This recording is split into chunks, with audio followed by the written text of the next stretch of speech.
What's going on, everyone? It's Mike back again, and this is your reaction to the Merseyside derby, Everton against Liverpool, 0-0 Goodison Park yesterday.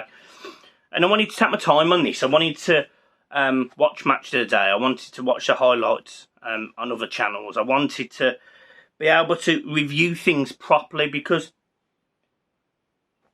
it was really difficult because of the game, the chances that both sides had, the potential red cards, the offsides. It was just really difficult to want to give an instant match reaction that actually was befitting of the game. And there's so many positives from an Everton's perspective. Like, it's completely changed my perception of where Everton are. And, you know, I'm not going to overkill this, but I was really, really happy with us. So let's get into it. Firstly, the Everton fans were sensational. You know, meeting the coach again, the flares, the singing, the banter, the aggression in the right way. There were things that happened before the game that I don't agree with. You know, defacing memorials from both sides. I saw blue and red. I saw it all on Twitter. I saw someone taking the Steaua Bucharest flag to the game. I don't agree with that at all. Like, what? There's nothing positive from what happened, so I don't think that's right, but that's my opinion. I really think from a footballing spectacle, it was a good game of football. It was for a neutral perspective, it was a good game of football. There was obviously the applause on the 9th minute for Olivier, rightly so. Both fans, the flag, you know, blue and red, etc. And to anyone that watches this again, guns and knife crime, just drop it. I don't understand because I'm not in that life, that world. But it's just, you know, when it's murdering innocent children, it's a very sad thing, and you know, it drags Merseyside and Liverpool back through the mud when actually it's a sensational city full of fantastic people. And then there's one individual, you know, this happens, a young life being lost, and then Liverpool gets dragged through the mud again. Because the media don't need any help with that. They'll literally drag Liverpool through the mud for the sake of it. And I love that city, and I love the people. And I can't stand it when it happens. So, yeah, anyway, I wanted to just make my point on that. The game itself was really good. We started slow. Liverpool had the ball. Probably the first 10 minutes, 15 minutes, Liverpool had the ball, dominated possession. They probably dominated possession for the majority of the game, but certainly in the first half, you'd argue Everton had the chances. You know, Everton had chances with Malpay. Iwobi should have got a shot off instead of trying to pass, and you know, there was opportunities for Everton to score on the break. Liverpool weren't great in the first half, but actually Everton were really good. Like, they were strong, they were combative, they were quick. Onana really impressed me. Patterson was sensational all game. The defence was solid, and you know, it speaks volumes that a side that, you know, yes, fair enough, they scored 9 in one game, but a side that scores goals couldn't score past us, you know, and we haven't conceded a lot of goals this season, and all of a sudden this back four and back five are looking really solid. Mikalenko, he's had a lot of criticism at times this season, but I thought he was absolutely fine. I thought he played really well. I thought Tom Davies was really good. There wasn't a player that I thought, yeah, you were bad today. So that was a real positive, and that was just the first half. The second half was obviously a little bit more interesting. Tom Davies had also hit the post as well. With a really good effort on the outside of his boot, and he was really unlucky.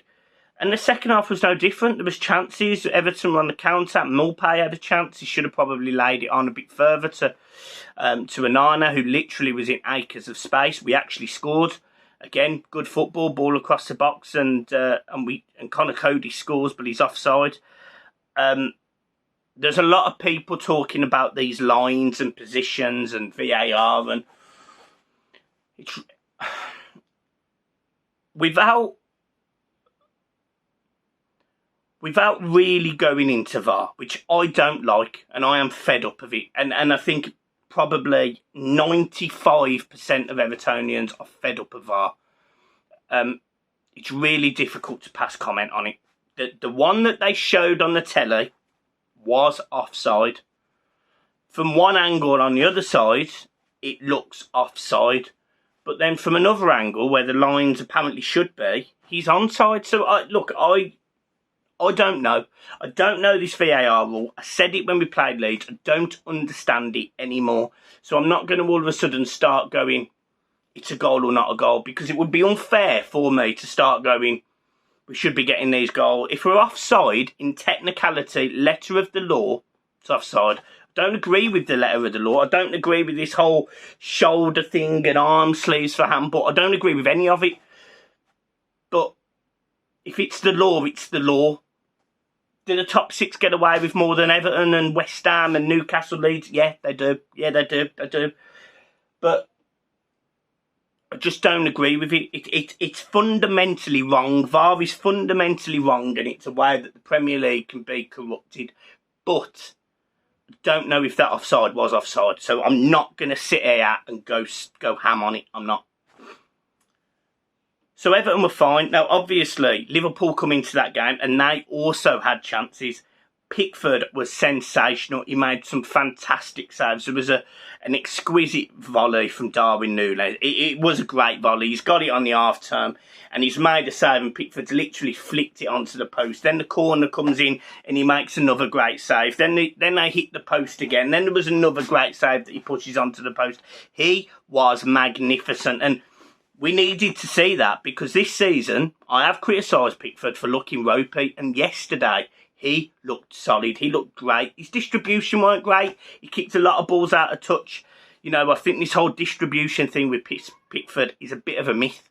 You know, he has got he's got the vision. I mean, we saw it when we played against Forest. You know, that ball over the top and Damari Gray runs onto it. We know he's got it. But some of his distribution, left and right, goes straight out of touch. It's really poor. But yesterday was brilliant. His saves, his shot stopping, his commanding of his box, he was brilliant. And, you know, he really helped us get a point yesterday. And, you know, there was that chance, was that tackle with Van Dijk and Onana. Again, at the time, I looked at it at the time and I went, yeah, it's a bad one. But I think it's a yellow card. The more I have looked at it, the more whether the opinion that it is a red card changes. So now I look at it and go, yeah, I think it's a red. In the heat of the moment, whether that referee would have changed his mind or not, I don't know. And the chances are he wouldn't because it's against the top six side. But the fact it didn't even go to VAR, there's something fundamentally wrong with that. You know, whether it was a yellow or a red is actually immaterial. It should have gone to VAR and it didn't. And this is where you absolutely can argue that they just pick and choose. They just pick and choose. It was shocking. It was shocking. Anyway, from a footballing perspective, though, we were so much better. You know, we had opportunities. We didn't look blunt. We looked like we could have scored a goal. But, you know, you've got to remember, as it pains me to say this, Liverpool are one of the best teams in this league. Whether they finish third, fourth, second, they're not finishing first. But whether they finish in that top 2, 3, 4, maybe even fifth, they look like a good side. They are a good football team. And, you know, Everton have got to be able to stand up to these teams. And they did. And they did. And when you look at the fixtures that Everton have played this season, you know, maybe we shouldn't be losing at home to Chelsea. Maybe we shouldn't be losing away to Villa. But the only one that I categorically sit there and go, we absolutely should have got 3 points in, is Forest. You know, going away to Villa, away to Brentford, away to Leeds, they're really difficult away days. There will be a lot of teams that drop points at those three teams.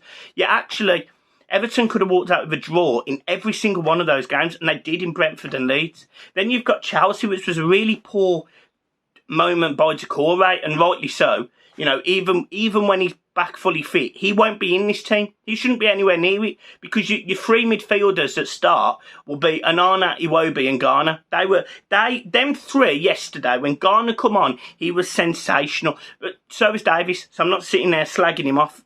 Davies was brilliant yesterday as well. So there was very little to be negative about from yesterday. It was nice passing. It was passing through the lines. It was letting them come on to us and playing those balls over the top. Exactly what I predicted. Exactly what I said would happen. Unfortunately, we just didn't get the goals. But that will come. You know, if Calvert-Lewin is on the pitch, I like to think he doesn't nail it straight at a goalkeeper like Neil Maupay did. His touch was poor as well, to be fair. But I don't expect him to do that. I expect Calvert-Lewin to be finishing those. Now, he's not the best one-on-one, but in those chances where he's got a defender either side of him, he's looked fairly clinical in the past. So I'm hoping that Calvert-Lewin changes that and we start scoring more goals. But the games that have coming up, you know, Arsenal are a great side, but actually, just before I've started doing this video, they've just conceded to Antony. There's a gap clearly there on the right-hand side of midfield. They clearly have that gap, and if you are clever enough to play that ball through that line, you know, which Iwobi has done, Onana has done, Garner has retrieved them really well, we're going to be in a position where, I'm not saying we're going to go to Arsenal and get 3 points, but we're going to be in a position where we can go to Arsenal and be confident that we can score a goal, or we can create a chance that might lead to something, or we can keep the ball in their half, because Arsenal are good, but we look really different defensively this season. There's only 4 teams, I think, that have conceded less goals than Everton, and the longer that we only concede 1 goal a game and keep clean sheets, that stat's only going to go up. We look solid, and I don't want to over-egg it, because we're playing a team that could potentially stick 3 or 4 past you next week. Arsenal have been great going forward, but I don't know, it feels different. Everton it feels like I've got my club back. I've seen loads of tweets from, you know, influential Blues on Twitter, and you know, and Blues who, you know, get loads of retweets and likes and all of that stuff, and they've all been saying the same. They've all been saying that it feels different. Everton feel different. I feel like we're going to go into games and we're going to get a result, and I didn't feel like that 2 weeks ago. I didn't feel like that. I was really concerned we'd go down, and actually, off the back of that game, I'm not concerned at all, because I can see where we're going to get our goals. I could see the creativity. I didn't think Gordon had a great game yesterday, but I felt everyone else was really good. I think Gordon, and I don't blame him for this, by the way. I don't put any responsibility, and you guys might think I'm talking complete gash right now, but he looked like he had pressure on him. And actually, in that Merseyside derby, he probably needed to appreciate the fact that, you know, there's 11 players on that pitch, and there's potential for 5 substitutes. He wasn't alone in that game. And I felt like his pace he used, but he didn't get in behind Trent half as much as he should have, because he could have. Because Trent, as good as he has been in the past going forward and crossing and scoring goals, there's no doubt he's got that. I'm not going to sit here and say defensively he's quite poor, and he has been poor for a long time. Van Dijk hasn't looked great, albeit he may not even have been on the pitch for the last 20 minutes. You know, Joe Gomez will probably be replaced by Matip by most Liverpool fans. You know, Tsimikas, he did okay, but let's be honest, we could have got at him. And they leave these spaces, and the only criticism I have of Everton is they actually could have probably utilised it even more. Maupay should be scoring yesterday, he should be. But again, none of these things are negatives, because we've gone from looking like a blunt spoon to looking like we actually can do something. We played a Liverpool side that have got a fantastic goalkeeper, that have a good back four, that tend to have a decent midfield, and have got a sensational attack. And Everton coped with every area well. You know, there'll be Liverpool fans saying, can't believe we didn't win. We hit the woodwork 3 times, and, you know, we had numerous shots, and Pickford was sensational.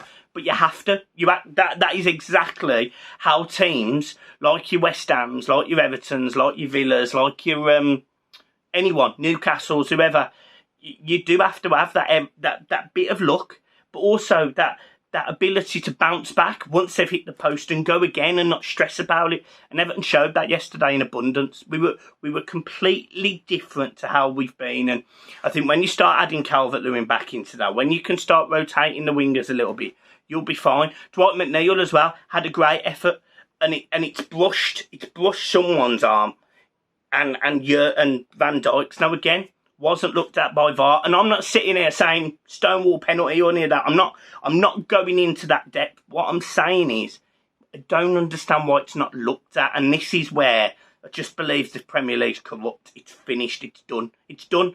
The Premier League as a organisation is probably as corrupt, if not worse, than Syria was 15 years ago. Honestly, it's horrendous. I do not trust it. I think as soon as Leicester won the league, that was it. They fixed the top 6 teams and went, right, we're going to throw in them 6. And I'm not even bad-mouthing Spurs here, but there's no reason for Spurs to even be in it. There's no reason for them to be in it. They've got a great stadium and they've got good investment, and they're in London. They've got Harry Kane.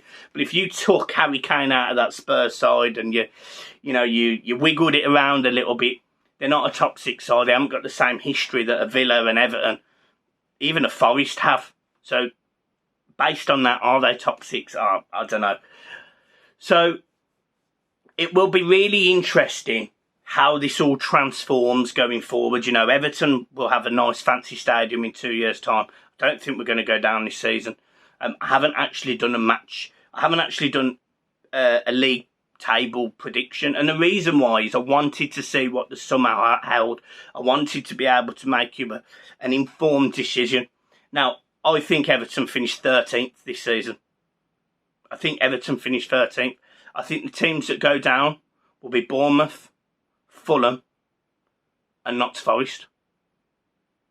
I know people will say you're mad, Mark. Look, Forest have started well.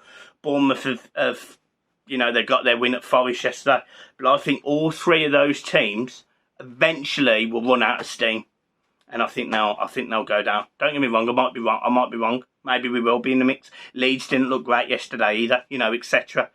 Leeds dominated the ball, double the passes of everything than Brentford, but couldn't put the ball in the net. Or they did twice, but conceded 5. So yeah, I don't know. But for me, we're not going to be in this relegation battle. We've got too much defensively. I think we'll get enough goals against the teams that, will be in and around us. We'll go and get the odd win at places that you might not expect, the more difficult places, the difficult away games, like places like Newcastle or West Ham, these places where you'd say, yeah, I want to take 3 points, but you'd probably not be 100% disappointed with a point. There'll be games where we go there and we win.